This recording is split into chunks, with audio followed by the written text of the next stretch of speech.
반갑습니다. 안녕하십니까? 한 주간 잘 보냈습니까? 네. 오늘은 날씨가 좀 따뜻합니다. 네. 네. 자, 합장하시고 우리 3기를 모시도록 하겠습니다. 귀불량족존 귀법욕존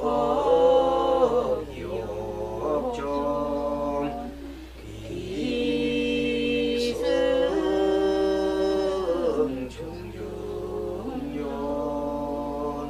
네, 반갑습니다. 오늘은 행복한 불교 공부, 오늘 4번째 강의 시간입니다. 지난 시간에는 예절에 대한 공부를 했습니다. 불교 예절에 대해서. 그리고 오늘은 법에 대한 공부를, 부처님 가르치면 법에 대한 공부를 좀 하도록 하겠습니다. 불교의 목적은 행복을 위한다고 했죠. 네. 그리고 그 행복을 하려면 법대로 살면 됩니다. 네. 법의 이치대로 살면 되는데 사람이 법대로 살지 않기 때문에 고통을 느낀다, 이렇게 할 수 있습니다. 자, 법대로 산다. 그럼 법이 뭐냐? 우리가 말하는 법은 이 세상이 유지될 수 있는 근본 이치를 말합니다. 세상이 유지될 수 있는 근본 이치를 법이라 한다. 그러면 이 세상이 유지될 수 있는 세 가지의 그 특징이 있는데, 그것이 뭐냐면, 첫째는 이 세상을 관찰해 보면은 다 변하더라는 겁니다. 가만히 있는 것이 없고 모든 것은 변화하는 겁니다. 우리가 살펴보면 변하지 않는 건 아무것도 없습니다. 다 변합니다. 그래서 그 중에 변하지 않는다는 걸 항상하지 않다는 말로, 항상 상자입니다. 항상하지 않다는 말에서 무상이라고 합니다. 부처님이 발견하신 그런 이시 중에서 가장 관찰해 보니까 다 변하더라는 겁니다. 두 번째는 뭔가 하면, 모든 것이 홀로 있는 것이 아니라 모든 것이 관계에서 의지해 있더라는 겁니다. 이 두 가지가 가장 큰 자연이치입니다. 이 세상이 유지될 수 있는 이치입니다.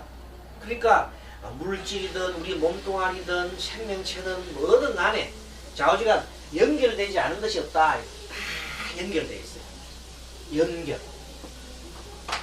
있다. 그래서 연결되어 있는 그 방법이 어떻게 방법이 되어 있느냐 하면은, 서로가 의지해서, 그 밑에 2번이죠. 의지해서 변하더라는 거예요. 해서 변하더라. 1번, 2번 합친한 말이에요. 자, 서로가 의지해서 변하더라.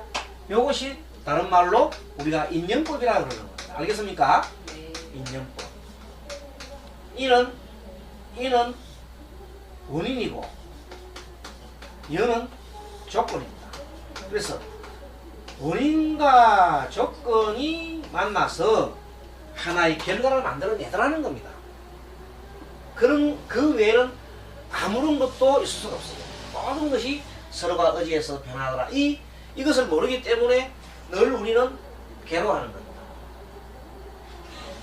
자, 우리가 변하는데 변하지 않으려고 우리가 늙는 것은 사실이거든요. 누구나 사람은 태어나면 늙어야 되는데 보통 사람은 늙지 않으려고 굉장히 애를 씁니다. 온갖 애를 쓰다가 결국은 우리가 늙고 맙니다. 그리고 죽지 않으려고 아무리 발버둥을 쳐도 결국 죽지요. 네. 네, 그래서 그 이치를 빨리 알아버리면 어디에도 우리가 집착하지 않게 됩니다. 지나친 집착을 하지 않습니다. 그렇죠? 네. 이 법을 잘 알면은 우리가 어떻게 되냐면 지나친 집착이 없어지죠. 네, 지나친 집착에서 벗어나게. 집착에서 벗어난다.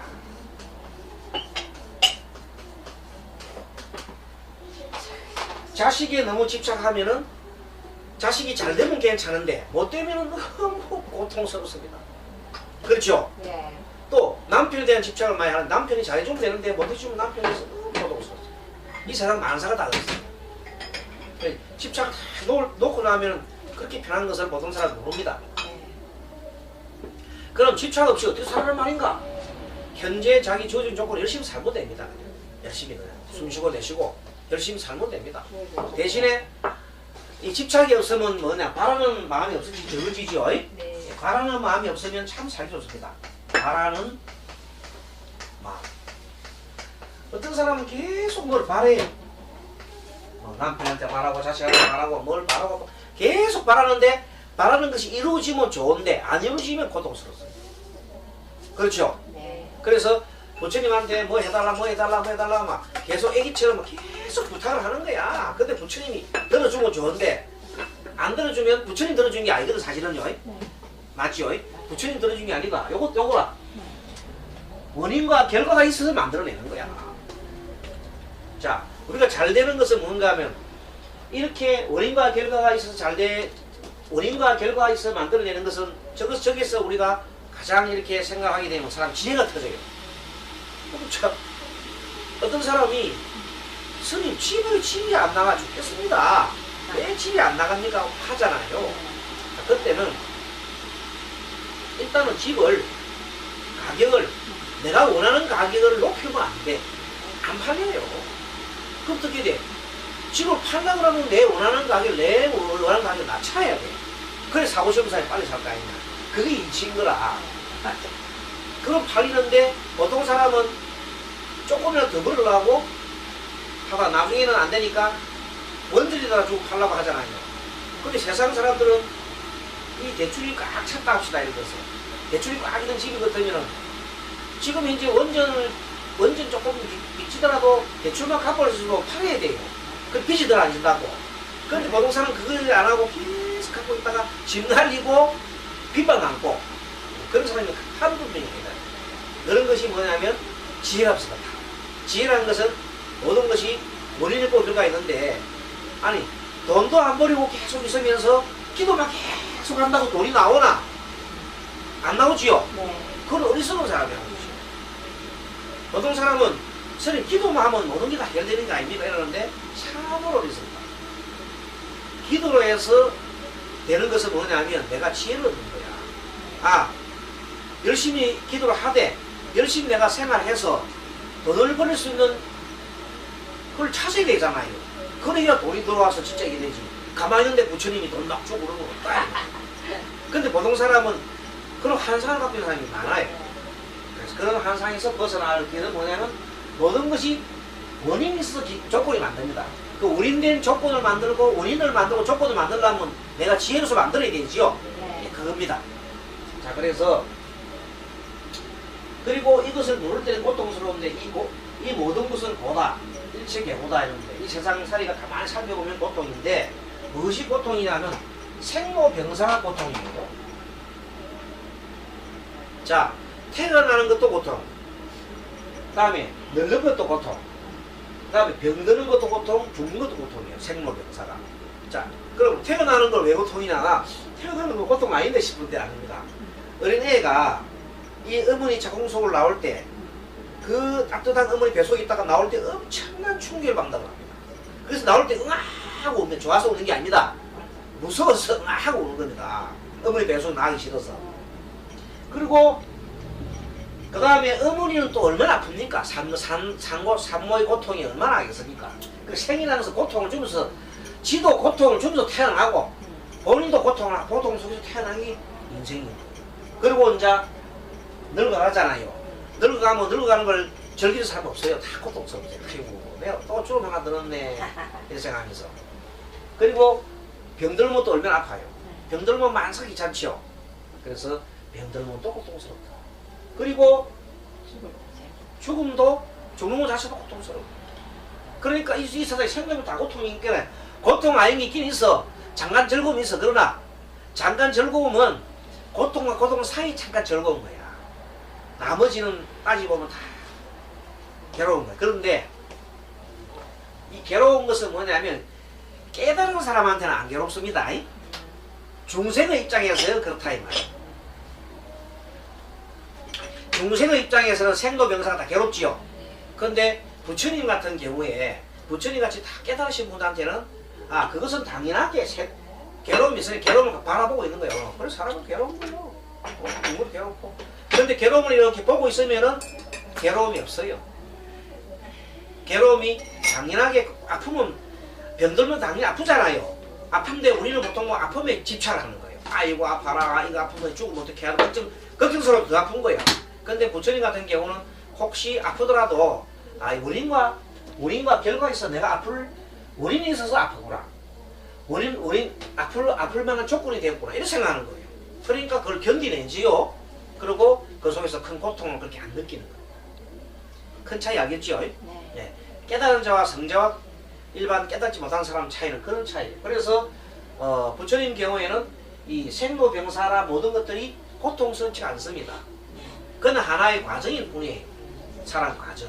자, 그렇게 보는 것이 뭐냐면 모든 것은 변한다는 것을 바라보면 됩니다.